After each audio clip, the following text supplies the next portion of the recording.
Bueno, el día de hoy traemos un tema que parecería un poco sencillo, ¿no?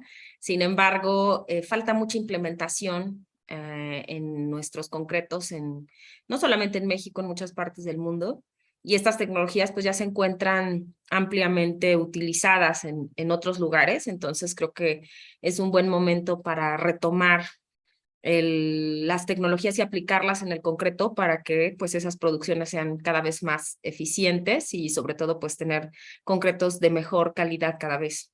Sobre todo considerando que el prefabricado pues es francamente el futuro de la construcción con concreto. Entonces me voy a permitir compartir mi pantalla.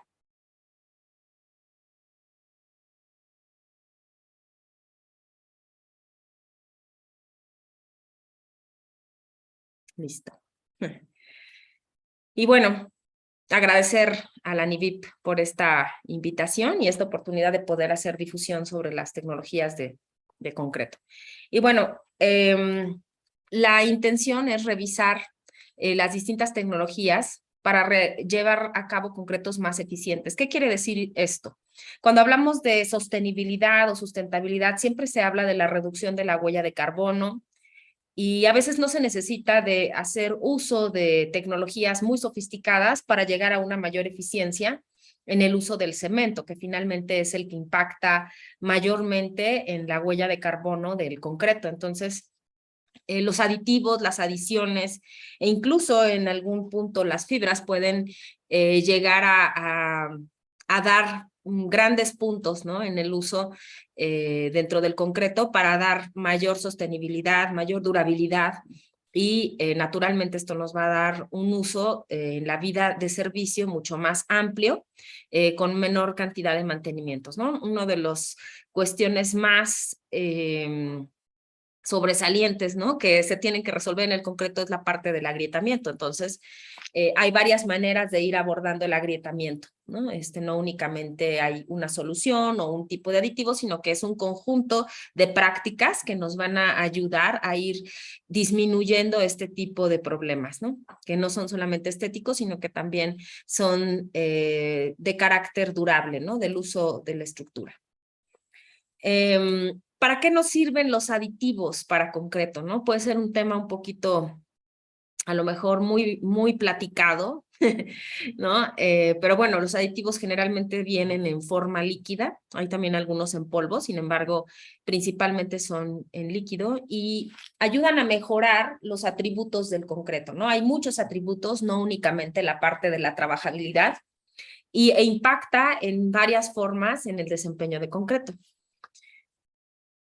Y, por ejemplo, ¿no? Tenemos aquí un ejercicio que hizo el Corps of Engineers de Estados Unidos hace ya varios años, poniendo a prueba 3 distintas mezclas de concreto, ¿no? Entonces vamos a empezar viendo la que está hasta la derecha, que es la que está incompleta, ¿no? Que tiene muchas oquedades, más que apanalamientos, tiene huecos completos en el interior. Estas placas pues tenían un espesor aproximado de unos 5 centímetros con una malla de acero electrosoldada a la mitad, ¿no? Como puede ser un panel o cualquier prefabricado en realidad. Y esta mezcla de concreto es convencional. ¿Qué quiere decir esto? Que no tiene un uso de aditivos especiales de reductores de agua, no tiene un diseño de mezcla particular. ¿Qué quiere decir? Que, bueno, se utilizaron a lo mejor agregados de un tamaño máximo correcto, sin embargo, la granulometría no era la más óptima, ¿no? Para la colocación, seguramente era un concreto que tendía a generar un fraguado un poco más rápido por su consistencia áspera.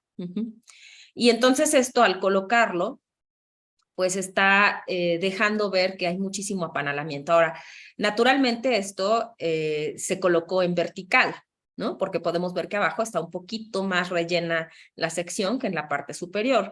Y es un poco la intención, el buscar la manera en que puedan encontrarse mejores formas en que la trabajabilidad del concreto nos ayude a que las estructuras queden perfectamente colocadas. Además de la parte estética, que obviamente sería inaceptable, ¿no? Un elemento prefabricado, y todos los productores que puedan estar por acá, pues sabrán que el rechazo de piezas puede ser muy común en una supervisión muy exigente. Entonces, obviamente esto hace que se encarezca bastante en la actividad operativa de la planta, porque se tienen que hacer más cantidad de piezas con tal de que puedan ir siendo aceptadas. Entonces, cuando nosotros hacemos un cambio en el diseño de mezcla y utilizamos los aditivos reductores de agua del rango tal vez medio o alto, para mejorar esa mezcla y mejoramos la granulometría, por ejemplo, de toda la base granular, entonces vamos a encontrar un concreto que se parezca más al que está en medio. ¿Qué quiere decir esto? Que aquí se puede encontrar ya una sección transversal más completa. Todavía existen algunos defectos, como se puede ver en esta parte, donde el borde se encuentra deteriorado, no alcanza a rellenarse, y muchas oquedades pequeñas, ¿no? O sea, me refiero a algunos huequitos salteados dentro de la masa de concreto. Sin embargo, el concreto que se encuentra en medio, pues ya no tiene, digamos, un riesgo estructural. El que se encuentra a la derecha no solo es estético el problema, sino que también es de carácter estructural, porque pues la sección transversal no se encuentra completa, ¿no? Esto sería obviamente más grave pues para elementos que van a ser portantes, ¿no? Ya hablando de una viga, una trave, etcétera, una columna. Y bueno, el concreto que se encuentra en la parte izquierda corresponde ya a un diseño de mezcla de un concreto autoconsolidable. ¿Qué quiere decir esto? Que el tamaño máximo de agregado se limita todavía más, generalmente del orden de 12 milímetros como tamaño máximo, con una granulometría lo más continua posible entre agregado grueso y agregado fino. Y además, pues bueno, aumenta un poco más la pasta de cemento justo para lubricar todos estos agregados, y se utilizan aditivos reductores de alto rango y superplastificantes. Esto va a tener un impacto directo en la trabajabilidad, ¿no? Ahora, cuando hablamos de aditivos, a veces pensamos que solamente sirven para esa parte, ¿no? Sin embargo, también tienen un impacto en la resistencia a la compresión, ¿no? Porque entonces esto va a generar que tengan pues mejor capacidad de carga, ¿no? No es lo mismo tener un concreto de las características, ¿no? Como este, que tiene algunas oquedades, que tuvo probablemente algunos problemas de segregación, porque pues se ve en unos lugares la pasta y en otros no se ve la pasta, quiere decir que hay problemas de segregación, y en otro pues se ve una mezcla mucho más homogéneas, por lo tanto en una prueba de compresión axial pues va a dar más altos resultados que un concreto que tiene una compacidad muy pobre. Entonces, pues bueno, los aditivos definitivamente han venido a revolucionar la industria del concreto, ¿no? A pesar de que muchos elementos puedan ser muy sencillos, desde lo que son los adoquines, los blocks, ¿no? Hasta las grandes piezas prefabricadas, pueden llegar a mejorarse a través del uso de aditivos, ¿no? El hecho de que en muchos casos se manejen mezclas secas no quiere decir que no exista una posibilidad de hacer una plasticidad diferente en una mezcla para que entonces tenga una mejor consolidación y puedan generarse cantos un poco más perfectos, ¿no? Unas aristas más perfectas en varios tipos de elementos prefabricados, ¿no? Que es parte de nuestro interés el día de hoy.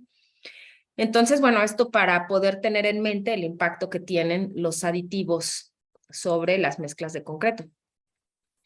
Y bueno, una de las preocupaciones principales es la resistencia a la compresión, ¿no? Y muchas de las ocasiones por las que se llegan a utilizar los aditivos es para mejorar justamente la resistencia a la compresión.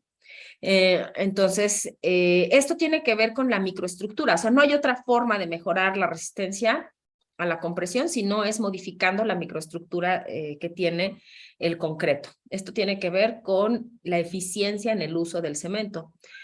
Antes, y Diego, todavía puede ser alguna práctica por ahí en varios lugares donde se corrija con aumentos en el cemento. Sin embargo, pues bueno, si eres productor de cemento, ¿no? Y tienes tus plantas de concreto, seguramente eso es un tema casi secundario, ¿no? Si lo ponemos desde el punto de vista operativo, bueno, todo queda en la casa, ¿no? Pero si eres, digamos, un productor que obviamente consume cemento de cualquiera de las marcas que existen, pues obviamente lo que buscas es eficientar el uso de ese cemento porque es el componente más caro dentro de la mezcla y además pues es el que más contamina, ¿no? Es el que produce más dióxido de carbono, tiene un impacto grande, por lo tanto, eficientándolo podemos hacer que eso sea tanto más sustentable como más durable y más eficiente desde el punto de vista de resistencia a la compresión. La microestructura implica dos partes importantes. Por un lado, se van a mejorar estas propiedades mecánicas deseables como la resistencia a compresión, la resistencia a la tracción, que aunque sea pequeña, llega a ser importante para algunos casos, como es el módulo de rotura, el módulo de elasticidad, y también va a influir en la permeabilidad. Entonces, uno de los problemas más comunes de casi todas las construcciones es la permeabilidad. Entonces, obviamente que hay que buscar tener pues concretos que vayan disminuyendo la permeabilidad, sin necesidad a veces de llegar a buscar una baja permeabilidad absoluta, como puede ser dentro de lo que es una estructura de un tanque o contenedora de líquidos, una alberca, una cisterna. Obviamente que esas estructuras pues van a requerir otro tipo de tratamientos o de aditivos para que puedan llegar a tener una baja permeabilidad. Sin embargo, dentro del diseño de mezcla y dentro del uso correcto de los aditivos se puede ir buscando que esa permeabilidad vaya disminuyendo con respecto a los concretos comunes que no llevan alguna visión del uso más adecuado de los aditivos y del cemento.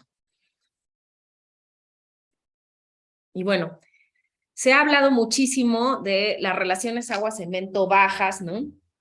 Cómo procurar la durabilidad y tenemos los reglamentos, ¿no? El ACI 318, nuestro reglamento de construcciones de la Ciudad de México, y casi siempre se llega a que la relación agua-material cementante más baja que consideran es de 0.4, ¿no?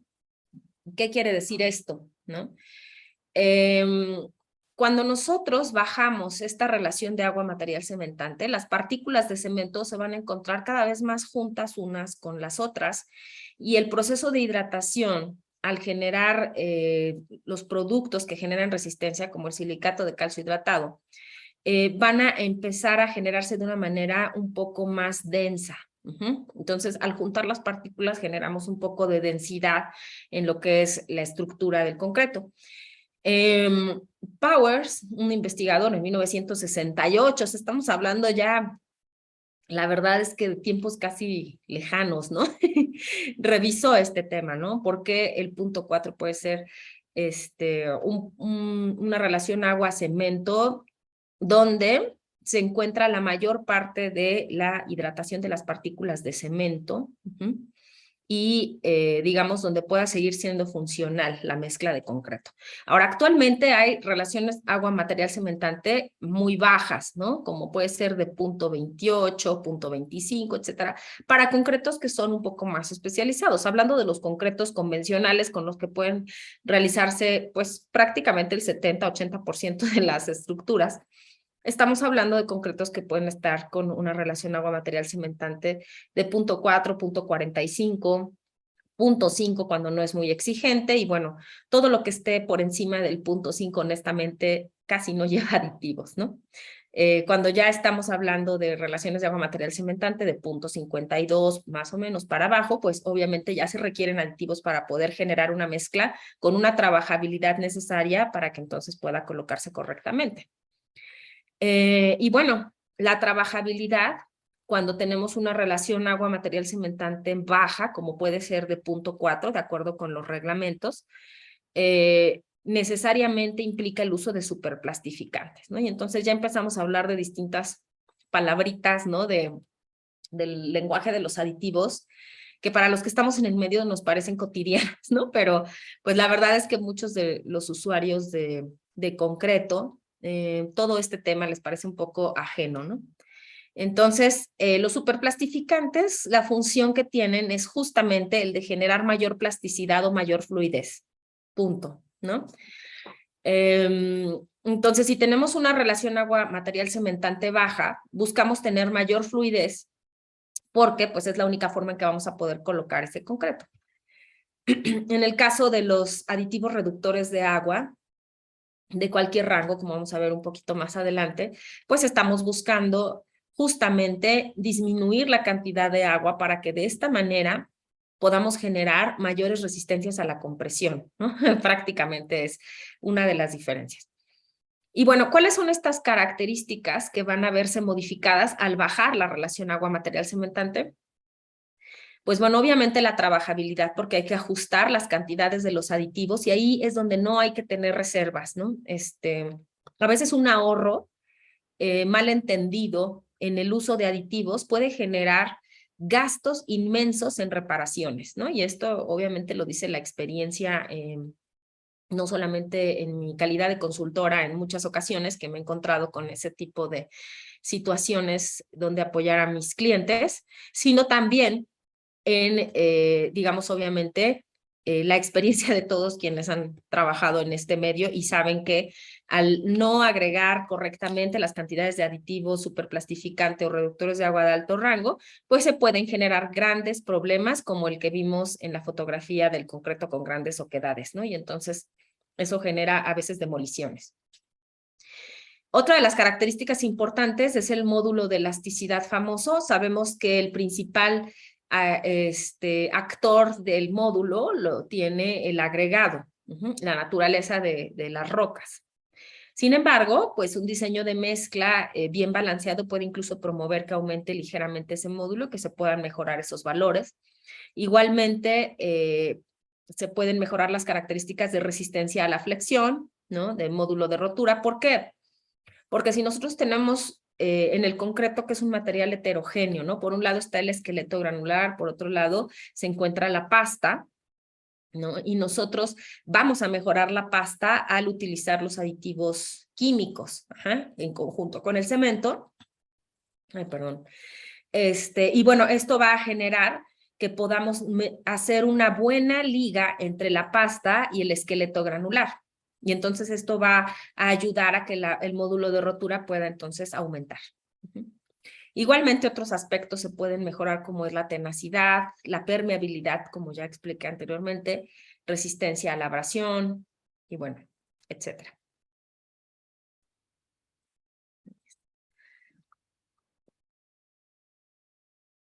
Y bueno, nosotros tenemos actualmente varios requerimientos de la ingeniería en México que ya no son tan comunes, ¿no? Ya la parte arquitectónica ha tomado cada vez más exigencia, ¿no? Y el concreto obviamente es siendo el material más utilizado después del agua a nivel mundial, pues obviamente tiene que estar también cumpliendo los requerimientos arquitectónicos, como puede ser el uso de colores, ¿no? El uso de texturas, el uso de algunas formas donde las aristas puedan ser exigentes, ¿no? Entonces, pues bueno, el uso de los aditivos se vuelve fundamental, ¿no? No nada más desde el punto de vista estético, sino también desde el punto de vista estructural, pues bueno, existen también actualmente prefabricados de gran relevancia, ¿no? Como pueden ser las dovelas, ¿no?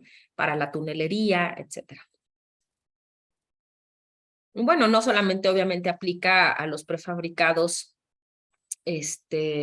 grandes, como vimos, sino también a los prefabricados, digamos, que son de menor dimensión, pero no por eso menor importancia. Y bueno, sin duda, uno de los grandes avances en México, donde pudo implementarse mayormente el uso de los aditivos químicos, sobre todo los reductores de agua de alto rango, base policarboxilato, fue este proyecto de los viaductos elevados. Entonces, bueno, sin ese tipo de tecnologías no se hubiera podido lograr este tipo de estructuras con las dimensiones que tienen estos elementos.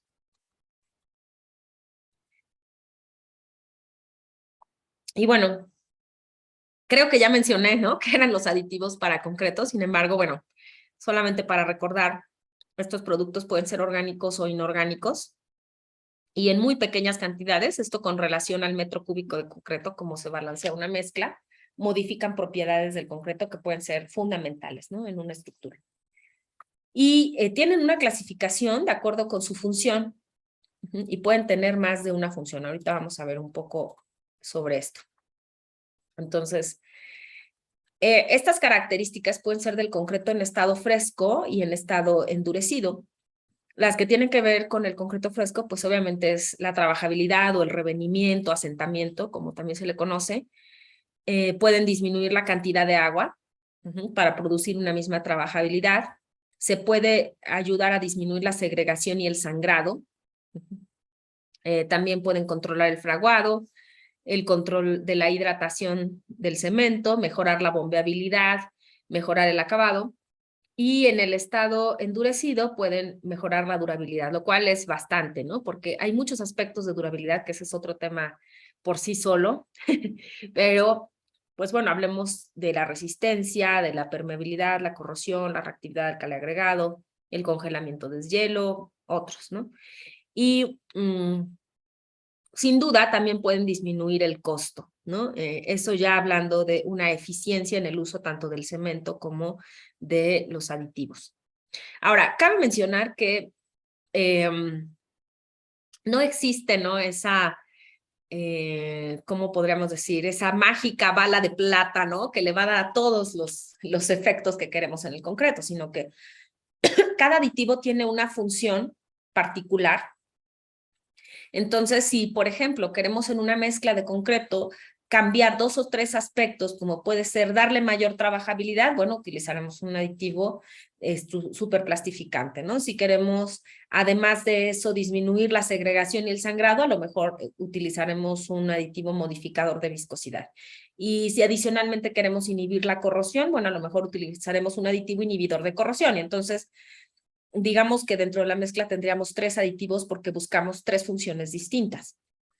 Esto obviamente pues va a depender de cada proyecto, ¿no? No hay una receta, digamos, básica para todo, ¿no? Y obviamente el uso de aditivos implica pruebas de laboratorio para que se puedan ajustar las condiciones de la mezcla antes de llevarla a una prueba industrial. Y esto es lo más recomendable, ¿no? Parece un camino largo, sin embargo, a veces ahorrarse ese camino puede generar muchos problemas ya en el transcurso de un proyecto. La normatividad principal que tiene que ver con los aditivos químicos está dada por la NMX C255 del 11, de ASTM, la C494-1017 y el ACI 202 es la guía sobre el uso de aditivos químicos. Entonces, pues bueno, aquí un poquito de bibliografía para quien tenga mayor interés en revisar algo de esto. Y en general, los tipos de aditivos son los que controlan el fraguado, los que incluyen aire, los reductores de agua o plastificantes, y los aditivos especiales, que es una gama ya muy abierta, ¿no? Como hablaba hace un momento, pueden estar relacionados con la parte de inhibir corrosión, pueden ser a lo mejor fibras, pueden ser controladores de hidratación, aditivos antilavado, aditivos que modifican la reología. Entonces, bueno, ahí ya hay una gran variedad. Entonces vamos a hablar un poquito de los más básicos, porque esto nos va a ayudar a sensibilizarnos de qué ocupamos a veces en una mezcla de concreto. Entonces los aditivos retardantes, y aquí pongo una foto de un desierto, ¿no? O un semidesierto, porque justamente son para climas donde son cálidos, ¿no? Que puede ser la costa o puede ser, digamos, un clima más árido, donde obviamente las condiciones ambientales van a hacer que la evaporación del agua sea muy rápida. Por lo tanto, en la mezcla de concreto, pues también, como existe el agua, la evaporación también sucede. Por lo tanto, hay mucha pérdida de humedad en la colocación de estos concretos y esto puede producir agrietamiento por contracción plástica, lo cual es este agrietamiento muy fino que se puede ver a simple vista en la superficie en las primeras horas de fraguado del concreto. Y obviamente, pues bueno, tiene el problema de estos climas es que a veces se puede tener muchos problemas tanto en el bombeo como en la colocación de concreto, ¿no? Y esto tiene que ver obviamente con que se está perdiendo humedad, por lo tanto se está perdiendo trabajabilidad, ¿no? El revenimiento se va perdiendo. ¿Dónde se utilizaría un aditivo retardante? Obviamente en climas cálidos. ¿Qué se considera cálido? Que sean mayores de 30 grados centígrados, ¿no? Las temperaturas. Aunque a veces se pueden llegar a utilizar incluso cuando la temperatura ambiente es menor que 30, pero hay mucho tránsito, ¿no? Y entonces los tiempos de traslado, los tiempos de espera del concreto en el camión revolvedor, pues toman más, digamos, están más expuestos a un ambiente donde hay pérdida de humedad.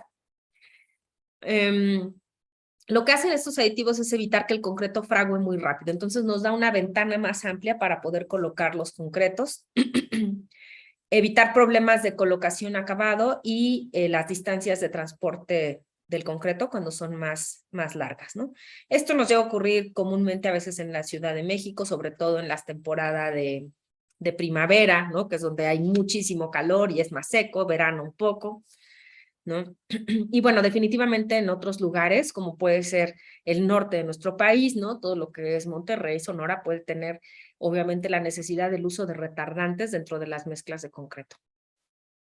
Ahora, el retardante no siempre es reductor de agua. Hay una combinación de aditivo que sí implica que sea reductor de agua y retardante. Ajá, entonces tiene dos funciones en una. Sin embargo, hay que saber bien qué tecnología se está usando, porque cuando tú utilizas separado tu retardante y utilizas tu reductor de agua, puedes modular muy bien lo que ocupas. Cuando utilizas un producto que ya está combinado, pues tendría que estar un poquito hecho a la medida de las necesidades que tienes para que entonces cuando tú aumentes dosis no estés retardando el fraguado por tratar de reducir agua, ¿no? Porque eso entonces es lo que trae luego problemas de que la estructura pasan horas y horas y horas y no acaba de fraguar, no pueden desmoldar, etc. La base de este tipo de aditivos retardantes son los azúcares. Por eso es la historia de que si tú ves que la olla ya se está empezando a poner muy pesada porque el concreto ya se está amarrando y le avientan, ¿no? Una botella de Coca-Cola porque eso la va a, digamos, a ablandar, ¿no? Lo que hace es retardarle el fraguado. Claro que el utilizar indiscriminadamente una práctica así, ¿no? Como un refresco, el que sea, realmente es por el azúcar, ¿no? Pues no, no es lo mejor, ¿no? Mucho menos para colocar concreto, porque pues finalmente va a ser un fraguado muy inestable, ¿no? Y entonces cuando tenemos fraguados inestables, es decir, que queden algunas partes que fraguan, otras que no acaban de fraguar, pues obviamente eso va a minar la calidad del concreto. Entonces, cuando usamos los retardantes son azúcares que vienen, digamos, de una forma mucho más balanceada en una proporción donde tú las vas a poder dosificar para poder medir qué tanto retardo estás esperando en el concreto. La dosificación va a depender de la temperatura y del fraguado deseado. Obviamente, en los retardantes, si tú aumentas la dosis, pues puede retardar mucho tiempo. Incluso una versión más sofisticada de los retardantes, digamos, son los estabilizadores de la hidratación del cemento, que es un aditivo ya especial, no cae en esta categoría incluso. Y esos aditivos lo que hacen es detener el proceso de hidratación del cemento. Sin embargo, puede empezar a tomar resistencias, digamos, después de, no sé, unas 5, 6 o 7 horas, lo que hayas buscado como una retención de la trabajabilidad, y que empiece a tomar resistencias a la compresión de una manera normal, ¿no? En cambio, un retardante no, pueden pasar a veces muchas horas o un par de días, ¿no? O sea, si se hizo una sobredosis de retardante para que eso empiece a fraguar. Generalmente pueden llegar a dar un 5% de reducción de agua, que es un porcentaje pequeño. Por eso es que, digamos, hay que saber qué tecnología se utiliza, si es un retardante puro o si son combinados con reductores de agua, y reducen la permeabilidad y el agrietamiento porque obviamente pues van a mantener más humectado el concreto. Mejoran la trabajabilidad también. ¿Qué pasa en una curva de calorimetría? Supongamos que, bueno, este concreto en la línea negra tiene, digamos, un desarrollo de temperatura. El concreto, como saben, al combinarse con el agua tiene una reacción exotérmica. ¿Qué quiere decir esto? Que genera calor. Entonces reacciona por calor. Entonces, va a empezar, digamos, a generar una gran cantidad de calor. Esto es un concreto recién colocado, hasta que llega a un máximo, un pico máximo. Y después va a empezar a disminuir de acuerdo con las condiciones ambientales, hace un equilibrio, ¿no?, de calor con el ambiente y bueno, ya se estabiliza en algún momento. Ahora, lo que hacen los retardantes es desplazar este pico máximo de temperatura. ¿Qué quiere decir? Que van a empezar a tomar esta temperatura, pero va a tomar más tiempo en que llegue a este pico. Y es esta ventana la que nos va a permitir tener mayor tiempo de trabajabilidad. ¿Y cómo funcionan? Pues generalmente generan una capa gruesa alrededor de las partículas de cemento, de los granos de cemento, y eso es lo que hace que bloquee la hidratación. Conforme va generando mayor calor el cemento con su reacción química con el agua, entonces van a irse formando los cristales de silicato de calcio hidratado, y eso es lo que va a generar que se pierda ya el efecto del retardante al cabo de algunas horas, o no sé, tal vez algunas horas más de lo que sería un concreto que no lleva un retardante.